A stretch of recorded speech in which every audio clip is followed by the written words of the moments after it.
daanaka léegi rek ñu ngi koy junju par rapport ak sortie bi nga xam ni le président de la république war na ko daal def nag tey jii bu 21h jotee mu fas yéene jàkkaarloog la presse nationale daal di faram-fàccee waxtaanee waaye aussi yaatal lépp lu ñeel wàllu actualité ci boobule ndaje daanaka gëj na ko def depuis avril 2025.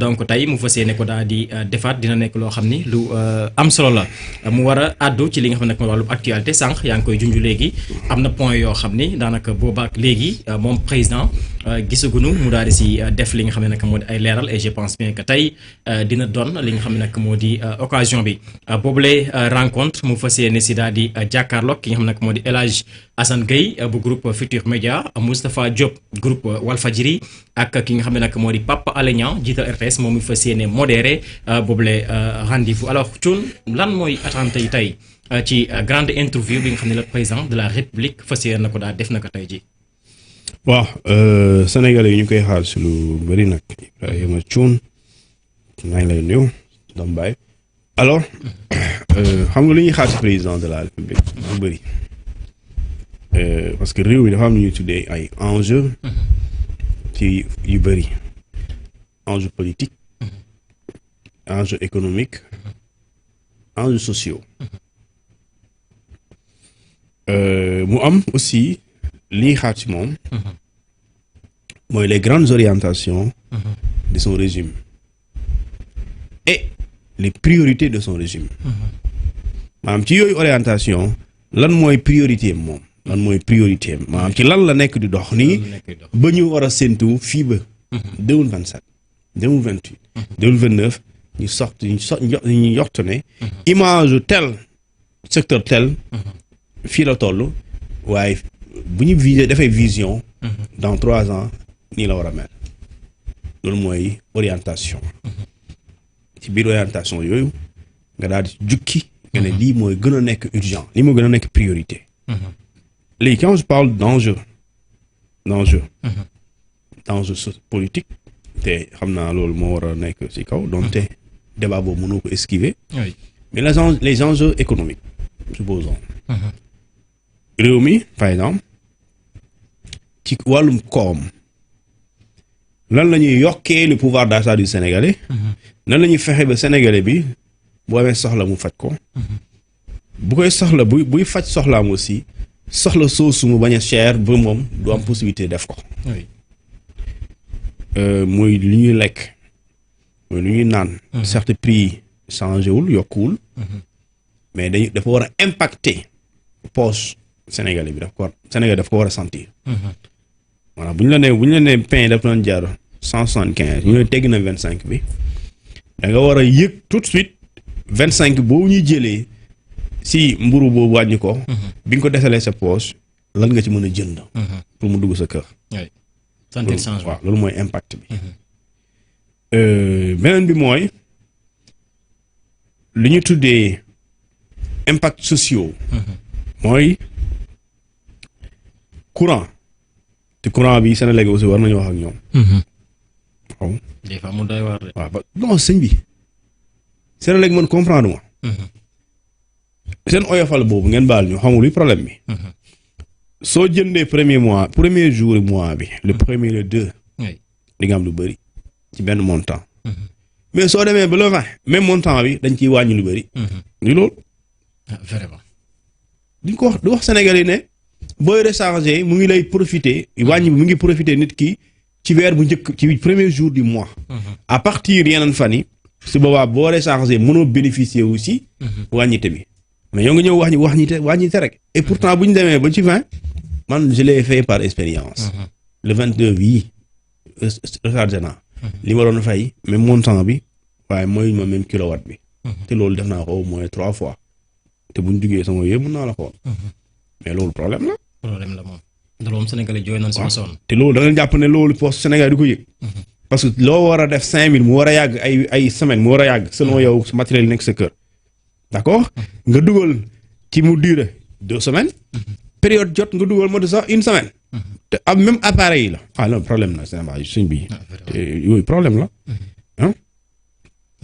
léegi nag su boobaa yooyu aussi war nañu wax saafara si loolu mooy problèmes sociaux les enjeux sociaux léegi nag enjeux politiques li ci ëpp la politique mooy déterminer économie mooy déterminer société ni muy yëngoo mooy déterminer aussi même l'actualité politique bii ñuy def mooy déterminer les sujets d'actualité la preuve dès dimanche dès lundi le débat politique le débat à la télé va changer et l'essentiel sera tiré ci lii beneen bi mooy li nga xamante ne moom mooy mbirum politique bi mooy président de la république xam naa dina ne jotagul mooy candidature am bii est-ce que moom dafa am ambition politique pour 2029 benn problème ak Pastef concrètement la mooy souci bi li problème waaw li problème bi est-ce que concrètement comme ni ko Sonko waxee nous avons des divergences politiques est-ce que ces divergences sont réelles benn bi mooy xam naa journaliste war nañu ko laaj loolu est-ce qu'il y aura élection en 2027 parce que local yi ba léegi amaguñ si lu leer waaw parce que quand je pose cette question c'est le gouvernement moom ñoo wax ne dañuy def lu ñu tuddee acte 4 de la décentralisation acte 4 soo koy def da ngay soppi commune yi da ngay yokk léegi soo waree yokk commune te commune boo yokk il faut moom ku ko jiite n'est-ce pas bien sûr waaw léegi kon su dee da ngay dem élection l'acte 4 doit être finalisé au plus tard très tôt lañ ko war a finaliser sinon soo ko finaliser wul il sera impossible d'organiser les élections en janvier 2027 parce que élections yi le 23 janvier 2027 mandat député maire ci réewum Sénégal maire boo doon sa mandat day jeex koo doon même ñu dabuwaat seen mandat day jeex waaw le 23 janvier 2027 léegi kon te gouvernement bi ñoom ñoo annoncé woon lu ñu tuddee acte 4 on est à l'acte 3 léegi dañu war a nekk ci acte 4 de la décentralisation avec l'acte 4 on va assister à la création de nouvelles communes et ces nouvelles communes là seront dirigées par des maires et ces maires là du Sénégal leur mandat finit le 23 janvier 2027 waaw kon loolu war na ci wax n'est-ce pas loolu question bu essentielle la question bu am solo la parce que su dee élection du am mooy dañuy prolonger le mandat des maires suñ leen prolonger dañ leen di prolonger ba kañ élection kañ lay am est-ce que kon su boobaa nit mënul xalaat couplage des élections ñu dem ba yokku maire yi parce que soo leen su 2027 jotee il restera 2 ans pour la présidentielle pour ne pas dire 1 an et quelques mois est-ce que su boobaa pour des raisons d'économie est-ce que dañ ne on va coupler les locales à la présidentielle les locales et la présidentielle dajale leen ne dañ koy def même élection léegi ñu votendoo mairie tabaale ñu tuddee le président de la république loolu débat la c'est intéressant kon ñoom da leen di yokkalaat yeneen 2 ans waaw léegi nag su boobaa léegi nag président loolu la fa war a xool si loolu léegi nag président dafa am lu mu waxoon daaw ci ay rencontres yu bëri léegi nag yooyu dañ ko war a laaj foo ci toll conclusion des assises de la justice est-ce que am conclusion des assises de la justice mooy jiitu toutes ces histoires de constitution ay réforme constitutionnelle ay code pénal ak code électoral bi les assises de la justice moo njëkk lii moom ba mu foloo ba am ñetti weer su ma juumulee en 2024 waaw ci la organisé woon dialogue yooyu waaw te boobu moo jiitu dialogue politique moo jiitu dialogue politique bi moo jur affaire yi te les assises de la justice su ma juumulee yor naa ko conclusion yi yoroon naa lépp mais yooyu ba tey appliqué wuñ ko ba tey xam nga député yi dañoo yàkkam ñoo dañ ne Diomaye moo ñu dig premier trimestre de l'année defu ko mais bu mu ko waxee ci assise de la justice bu mu ko waxee maanaam loolu dès le premier jour de son mandat c'est dès le premier mois d'ailleurs il a été élu en mars xaw ma avril est-ce que du avril la ñuy def assise de la justice donc les conclusions des assises de la justice d'accord les conclusions sont toujours pas disponibles toujours ba léegi may wax ak yow. keroog réforme yu avant projet yooyu ci wàllu politique. waaw te lii réforme de la justice am na lu bëri. suñ ko appliqué. Sénégalais yu bëri ñu ngi di dem ci kaso bi. wallaay duñ dem kaso. ñu bëri Sénégalais yéen. ñu bëri ñu ngi leen di tëj bu amoon réforme de la justice bu ñu ko appliqué woon. lu bëri yéen kenn du leen tëj. parce que dina am le juge des libertés et de la détention JLD juge des libertés et de la détention day am mais bu fekkente ni loolu amul doole procureur bi ñu waroon rocc war ko jox juge des libertés boobu procureur koy conserver te su boobaa su la gisee nii yenn infraction yi bu jàppee ne c'est opportun mu topp la da lay topp ba lay dugal la ci kaso yi mais aussi longue détention yi sax bu ñu defoon ñu tuddee application des assises conclusion assises yi bu ñu ko appliqué woon yenn longue détention yi sax dootul amati parce que su boobaa le juge des libertés da mooy apprécier ndax da lay dugal ci kaso wala daf lay bàyyi mu appliquer une alternative à l'emprisonnement liberté provisoire contrôle judiciaire médiation pénale etc. donc yooyu farata la léegi nag ci avant projet yi dinañ fa jukki certainement ñi di poser question ñi daal di ci laal léegi nag su boobaa weerante bi am diggante ci projet de loi avant projet de loi plutôt ak li ñu tuddee proposition de loi portant modification du code électoral dans ses articles L29 et L30 ak li ñu tuddee l'avant-projet les articles L31 dans ce document bi présidence de la République daal di présenté Sénégalais yi lan mooy problème bi parce que su boobaa jamono dina ñëw fii président de la République est-ce que xam nga avant projet bi assemblée la jëm xam nga loolu waaw avant muy nekk projet de loi waaw non avant projet bii assemblée nationale la jëm yi ngay gis nii assemblée nationale lañu jëm dañ leen di soppi avant projet ñu def leen projet de loi ñu adopté leen ci conseil des ministres def décret de présentation yóbbu ko assemblée nationale pour ñu voter ko su boobaa ce sera le même contenu bien sûr waaw mais c'est la seule différence entre ñoom Diomaye ñoom présidence ak Pastef mooy le principe de la non rétroactivité le fait que loi bi mentionné dans son article 2 mu ne même les faits antérieurs à la survenance de cette loi nouvelle faits yooyu aussi dafay yóbbaale toutes ces personnes là ñi nga xam ne dañoo situé wu dañoo bokk ci dañoo nekk dans l'un des cas d'inéligibilité même si c'est dans le passé léegi nag yooyu amul fait ci l'avant-projet de Diomaye amu fa foofu lu fa am rek mooy la loi vise que l'avenir mais fii dañ ko arrière loo lu mooy la différence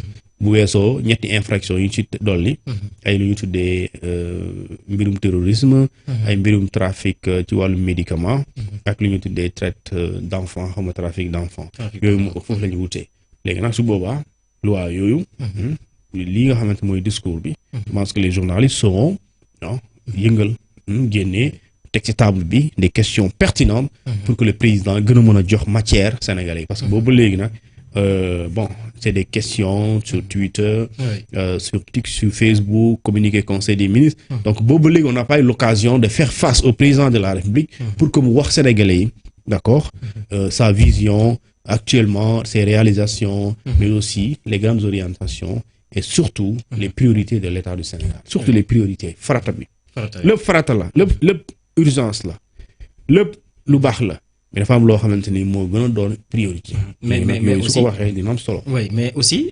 rencontre bi peut-être dina mën a xam fu relation ak le premier ministre Ousmane Sonko daal di toll ak coalition Diomaye président bi fan la daal di jëm. waaw bien sûr mooy avant projet yi soo si duggee. loolu mooy enjeu politique yi léegi dañuy xam Sonko ak Diomaye. xam nga tey soo xamee les ambitions politiques de Diomaye. ba nga am certitude que ne il ambitionne d'être candidat en 2029. soo ko amee ba mu leer la. jarul ngay débat sëñ bi. mooy Pastef ak Diomaye coalition Diomaye. day métti rek waaye dañuy juboo. léegi nag si président Diomaye de la République. moom affiché na clairement amul ambition en 2029. jàppal ne wiiri yàgg dinañ daje. dinañ jabe dinañ juboo te su boobaa Diomaye mooy doon le premier candidat, le premier président de la République du Sénégal bi appliqué li ñu tuddee le fait que président bi du def campagne lu dul daa bokk ci élection bu fekkente ni dañuy dem ci élection du def campagne jàppale ki nga xamante moom moo ki nekk si ginnaaw. waaw bu dee appliqué nañu loi bu bees bi ci wàllum constitution. te du jiite parti politique du jiite coalition aussi. waaw su boobaa mooy doon premier ku koy def. léegi nag loolu la condition day fekk moom bëggul doon candidat wala doonul candidat. waaw dans ce cas day toog xaar ki war a gañe mu daal di jël nguur gi jox ko comme su boobaa il n'est ni candidat donc de ce fait il ne peut soutenir personne, il ne battra campagne pour personne. En plus, il ne soutiendra personne ni par un message ni absolument par rien. Et ce moment, il sera le premier président après matérialisation de la réforme constitutionnelle qui disposition L38 bi wax ne président bu bokkul ci ñu war a jongante mënul battre campagne et su boobaa moom mënul wax diw laa àndal affiché ko wala daal di si dox. léegi nag tout dépend de ndax day doon lu ñu tuddee candidat wala am na yéene doon ko. léegi nag tout reste à croire ci démarche yi ak rencontre politique yi loolu nag da koy fësal. parce que ku amul ambition politique soxlawul créer autour de lui une force politique. waaw exactement alors dañu lay waxal ay Amadou Ba ay Barthélémy Diaz. vraiment et aussi ci loolu. mu mel ni tamit mbirub dialogue bi pare gu si ndax keroog wax na lan moo tax mu publier li nga xam ne nag moo di avant projet de loi yi ngay tudd léegi mais aussi di wax li nga xam ne nag moo di réforme boo tudd li nga xam ne nag moo di code consensuel 92 dina xamal ni wàllu politique moom kenn mënu si indi li nga xam ne nag moo di ay soppite te waxtaanee wuñ ko diisoo wuñ ko ñoom ci seen biir mu mel ni tamit boo moytuwul avant projet de loi yi. di leen delluwaat ca Diamniadio toog waxtaanee ko laataa rek nuy daal déggoo ci kàddu pour mën a soppi yile projet de loi yile avant projet de loi. bon xam nga waxtaan bi bëri na vraiment waxtaan bi kañ. moo ma jaaxal de. est-ce que xam nga waxtaan mënul jeex. fii ba 9 ans on peut chaque jour avoir un sujet nouveau. bien sûr. yaa ngi dégg. mais il faut savoir conclure et matérialiser. Savoir conclure et matérialiser. C'est comme tey da nga bëgg chaque jour di perfectionner. defaral lii ñu sol. léegi soo gisee war nga mën a defar leneen. nga defaale ay recherche soo amee lu bees nga indi ko. ñu soppi ko mais le dialogue ne peut pas être bon le dialogue doit être permanent dans une république d'ailleurs le dialogue doit être permanent. Mais il faut qu'on applique les conclusions issues des dialogues. Il faut qu'on les applique. Sinon, si on les applique, sous prétexte que xaaral ñu waxtaanaat dañuy waxtaanaat continuer. Assise de la justice dañoo conclure phase boobu dama ne. Assise de la justice dañoo remettre le rapport au président de la République. léegi nag ce rapport là. dañ ko war a mettre dañ ci war a def ay projet de loi portant modification des codes. pénal et code de procédure pénale. Donc ça, c'est le travail des spécialistes, des conseils du président de la République. léegi yow suñu la joxee loolu. étape bu ci topp mooy nga produire ay projet de loi. yaa ngi dégg. léegi projet de loi jarul ngay def avant projet jarul ko parce que li ngay def avant projet ça a fait l'objet de débat. dans ce qu'on appelle rencontre yi amoon Diamniadio waxtaan nañ ko fa pare. voilà. ah bien sûr. léegi foofu bu ñu ko waxtaanee ba pare. léegi lan mooy ñëwaat encore nga bind ko ba pare ngeen ne waaw lu ñu waxtaanee woon bind nañ ko léegi kaay leen ngeen waxaat ci seen xalaat. loolu day gudd. léegi bu ñu ci waxaatee seen xalaat boo jàppee ne war nañ ko intégrer. nga defaat encore nga ne xaaral ñu dugalaat ko ci biir. parce que avant projet loolu lay tekki. un avant projet. n'a rien d'officiel. avant projet du daraay lu fës. lu pare la. avant projet mën nañ ko remplacer. mën nañ ko modifier. mën nañ ko jëfee. comme mën nañ ko bañ a jëfee. buñ la waxee kañ lañ koy jëfee xamuloo kañ la. amul délai. léegi nag su boobaa loolu mooy tax. bu yéex ni ngay def par exemple di def dialogue fii dialogue fële. mën na niroo li ñu tuddee dilatoire. mooy vraiment mbir mi dañu ne di wër rek. giraatu dañuy def li ñu comme genre girouette di tourner. après finalement doo xam sa fan muy buntu bi. et loolu je pense que on doit savoir avancer. léegi nag ces projets de loi ça veut dire que comme li waa ji waxoon lii sama yëf la. ah. waaw moom projet de loi moom yëfam la. moom moo ko tànnal boppam. léegi nag député yi aussi daal di jël. lenn ci avant projet boobu.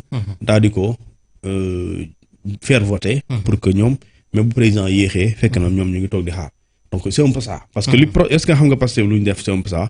mooy tey waa kër gi fii xale bu soxna si. dañ koo jox dépense. ñu ne ko demal togg demal jëm marché. mu dem marché jënd ndugg xam nga jënd ndugg bu mat ci añ bi. léegi waa kër gi am ñu xiif. te ñoom xamaguñu soxna si ban heure lay pare. te soxna si waxul nekkul ci yoon.